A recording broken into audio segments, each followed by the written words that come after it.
السلام علیکم ورحمۃ اللہ وبرکاتہ۔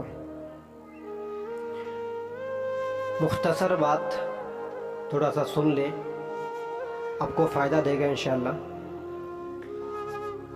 میں کچھ قبر کے حالات بیان کروں گا، اس کو سنیں، آپ کو انشاءاللہ فائدہ دے گا۔ سب سے پہلے بات میں یہ کہنا چاہوں گا کہ انسان کے لیے مرنے کے بعد سب سے پہلے جو گھاٹی ہوگا، جو ٹھکانہ ہوگا، وہ انسان کی قبر۔ آج کل ہم دنیا کی چاہت کو دیکھ کے، دنیا کی چیزوں کو دیکھ کے قبر کو ہم بھول چکے ہیں۔ وہ زندگی کو بھول چکے ہیں جہاں پہ ہمیں جانا ہے۔ موت کو ہم بھول چکے ہیں۔ کل نفس ذائقۃ الموت۔ دنیا کے انسان، جتنا بھی مخلوقات، جتنا بھی انسان ہے، سب کو مرنا ہے، اور موت سے کسی کو اختلاف نہیں ہے۔ جب انسان کو مرنا ہی ہے تو پھر اللہ کے نبی صلی اللہ علیہ وسلم فرماتے ہیں کہ مرنے سے پہلے موت کی تیاری کرو۔ یہاں تک کہ اللہ کے نبی صلی اللہ علیہ وسلم نے صحابہ کے ہاتھ میں پکڑ کے فرمایا کہ دنیا کی زندگی اس طریقے سے گزارو کہ جیسا کہ مسافر گزارتے ہیں، کہ مسافر کو دوسرا ٹھکانہ میں واپس جانا ہوتا ہے، اس طریقے سے زندگی گزارو۔ دنیا بھی ایسا ہے کہ جیسے مسافر خانہ ہے، یہ سمجھ کے زندگی گزارو۔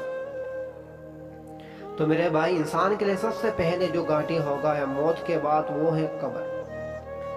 قبر میں سب سے پہلے انسان کی قبر میں جب انسان کی روح نکلے گا، اس کے جو دنیا میں کمایا ہوا دولت ہے، دنیا میں کیا ہوا جو چیز ہے، وہ سب دنیا میں رہ جائے گا۔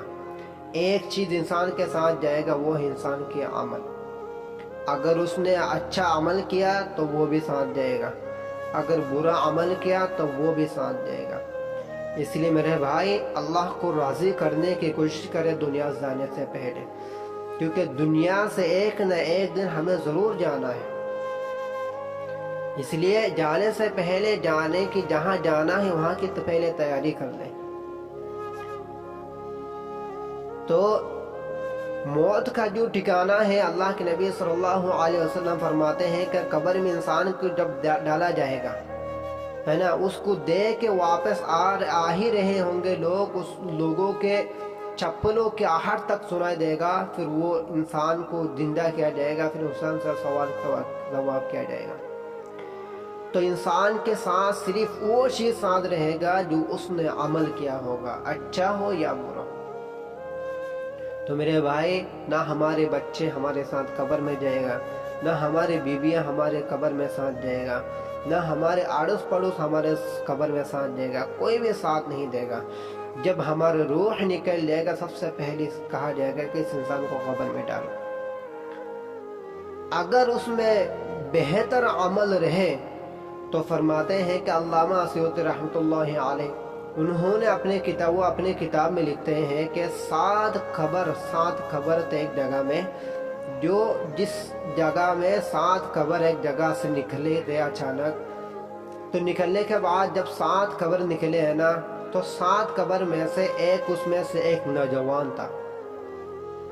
تو 7-8 سال کے بعد جب ان کے قبر کو کھول کے دیکھا گیا، ان کے لوگوں نے یہاں تک کہ دیکھا کہ ان کے جو قبر کے اندر سے نکالے گئے کتنا سالوں کے بعد، پھر بھی ان کے جسم ایک دم صحیح سلامت ہے، جیسے انسان زندہ رہتا ہے، اس طریقہ سے۔ یہاں تک کہ ان کے قبر کے اندر سے خوشبو آ رہے تھے۔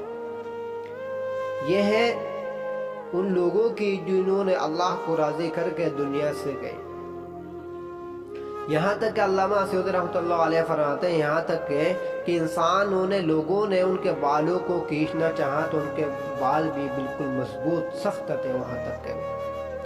ایسے اور بھی واقعات ہیں۔ حضرت عائشہ صدیقہ رضی اللہ عنہا فرماتی ہیں کہ قبر کے اندر سے خوشبویاں نکلا کرتے تھے نا۔ ایک سجاد بادشاہ تھے جن کا انتقال ہو گیا تھا، پھر ان کے قبر کے اندر سے خوشبو آیا کرتے تھے۔ تو خلافت عثمانیہ میں بھی جب حضرت عمر رضی اللہ